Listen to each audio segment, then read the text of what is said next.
And just to join with yourself and others with regard to Notre Dame, I think there was a surrealness about what we saw last night in Paris, and there was some talk of how there were no lives killed and all of that, but to me, the 800 years of history and beauty and the sheer human skill that went into that iconic beauty, I just thought it was just really, really sad. Very sad for Paris and very sad for anyone looking on who's been lucky enough to be in Paris to visit what is and will be again, hopefully, an extremely beautiful cultural institution or cathedral, I suppose. But with regard to the responses to the order of business, Senator Arda raised that issue, as did others, and then the VHI and the cancer drug, and that is indeed of concern. But I suppose it's important to point out that when it comes to the availability and use of medicines in public hospitals, there's no distinction between public and private patients, and the systems that operate in public hospitals by the HSE ensure that a situation can never arise where a private patient gets a drug that a public patient wouldn't in that hospital. So this has come about as a result of policy of the VHI when it comes to entirely private patients, which is small comfort for those who would like the drug or whose lives depend on receiving that drug.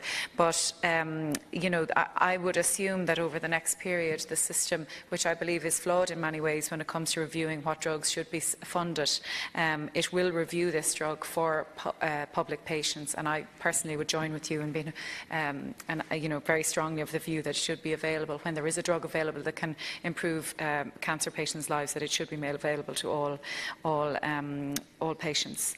The FAI, a lot of people have raised the FAI, and the huge fallout of corporate governance. I mean, as a lawyer, I would say that there are very serious allegations now when it comes to breaches of the Companies Act, the type of breaches that occur very, very rarely. I would imagine that there will be continuing fallout from this, which, as Senator Éireann said, it's the ordinary player that you'd be concerned about when it comes to this. It must be very disillusioning for small clubs around the country, watching this unfold. And I think a natural progression from all of this would be for a renewed focus on improving the game from a funding point of view and a structural point of view, and how it's managed. And it's unfolding as we speak, and questions that certain senators have raised perhaps are being answered currently. I don't know, but what is it that Senator Craughwell asked about the stepping aside and what that means? I think there's all sorts of new terms being brought about every day during this whole fiasco. So, I suppose we need to watch and wait and ensure that the likes of this won't happen again. Senator, well, I can't comment really on Deloitte and Touche, and whether I would imagine that any accountants should have been able to spot those sort of glaring inadequacies in the structure, and the very fact that there were 24 bank accounts, it would seem unorthodox to say the least. But I can't comment because I don't know the full details of that. Please. We could have a debate for the day on that. So anyway, coming back to the time allocated. Sorry, moving on to Senator McDougall now. The time allocated for the Taoiseach's address on Thursday. That has been a long-standing arrangement. The Taoiseach's diary is arranged well in advance, and I can understand why senators might like to make a contribution. The Leader's Office have been in touch. It is not possible to extend that particular, this particular meeting on Thursday, but we will seek another opportunity to interact with the Taoiseach in early course. Well, whenever the Taoiseach can make himself available. But I suppose I would encourage senators will desist from speaking, leaving time to. Please allow the leader to. Well, perhaps senators could talk to one another about how to get succinct questions across. And, the Taoiseach, as Senator Boyhan pointed out, the Taoiseach is, I think, a very listening person. And, if people don't make lots of statements and, you know, try and maybe not repeat what one another said, perhaps it will be possible to get as much of what... I mean, I get the impression in here that generally we want to say what we have to say, and the Taoiseach could perhaps come back to us if he doesn't have enough time to come back on all of the points. Ministers do that on a regular basis. So it isn't possible to extend the time on Thursday, and an hour and a half, I would imagine, would be quite adequate to get through a good number of issues. Your point on the Judicial Council Bill, I think, is well made, and Seanad reform, that I think you'll have an opportunity. You'll have an opportunity to speak to the boss man about that on Thursday. Senator Conway Walsh raised, indeed moved an amendment to the order of business with regard to the Dublin Airport Bill committee stage. I think it's important to point out that there's no end time on the bill this evening. We can continue speaking as long as members wish to speak on the bill this evening. So there's no, you know, there's no suggestion of guillotining that bill. We need time to submit amendments for reports. Yeah, well, I mean, all I can say is that I'm not willing to accept the amendment, and you know, the fact that we are willing to sit. I mean, I understand the point you're making about amendments at report stage. The order of the House that I've moved would envisage us sitting until whatever time we wish this evening on committee and remaining stages, and that's the position. As you know, that's all I can accept at this point. Will there be provision for a break to allow us to support? Well, the leader, as the day goes on, the leader can quite happily come in and arrange for a typical Ross mess. A break for senators. I think it's a terrible disservice to the people living in the proximity of the airport. Yeah. Well, that is my position. And if you're not happy, you can vote. As I said, there's no wish on the part of the government to stymie any debate on it. So, if you wish to stay here until 12 o'clock tonight, that can be facilitated. Senator Conway Walsh also raised, as did other senators, the issue with regard to CE supervisors, and I will relay the comments of senators to the minister on that. I think that there should be interaction between the minister and those workers, and I think it would be reasonable, as Senator McFadden has said, it would be reasonable at least to meet and to allow that discussion to be had. I think actually a reply hasn't been received, even with regard to meeting with the minister. So I think that is something that should happen, and I'll be passing your comments on to the minister in that regard.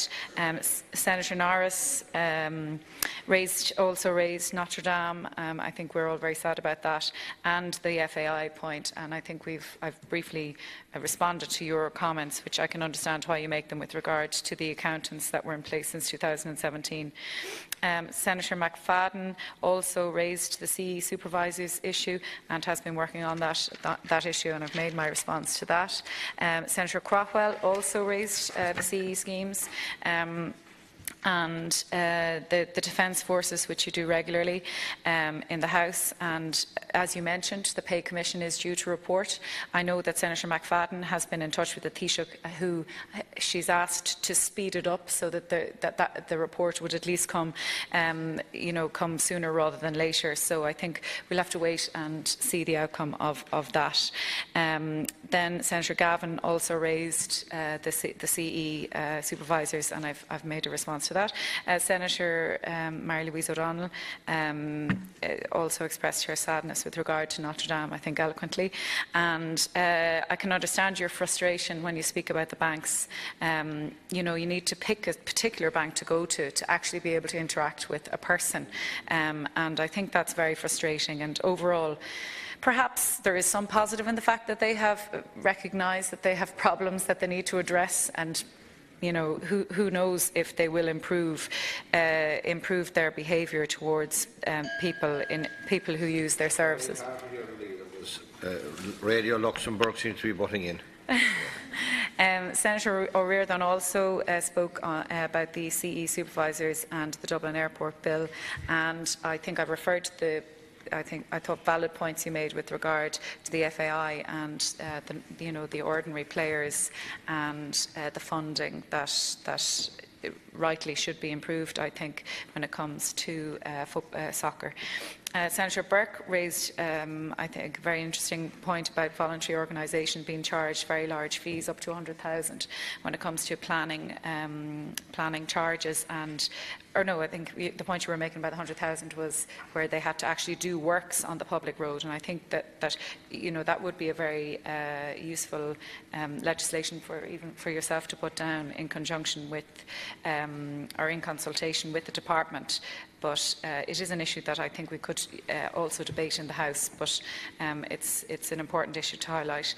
Senator Boyan complimented the Climate Change Committee, and I think we compliment all colleagues, especially those from this House, who partook in that very useful and very worthwhile committee. And I think it shows the effect of cross-party committees in these Houses, and how, I suppose, we have a lot of work to do, and it highlights at least a roadmap for that. You've also expressed your dissatisfaction with the length of the Taoiseach's visit on Thursday, which I've addressed.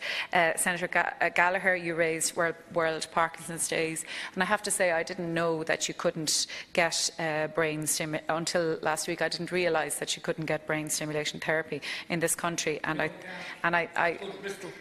yeah, it's kind of shocking. So I think that that's something that we should debate in this House with the Minister, following on from the protests of the Parkinson's organisations last week. Senator Devine, I think, as a nurse, quite rightly, wants to pay tribute to Margaret Keogh and others, who were definite trailblazers in their field, and I think you quite rightly do that. So, and a happy Easter to you, if I don't get to say to you in advance of Easter. So that concludes the replies to the order of business. Thank you, Senator Rose.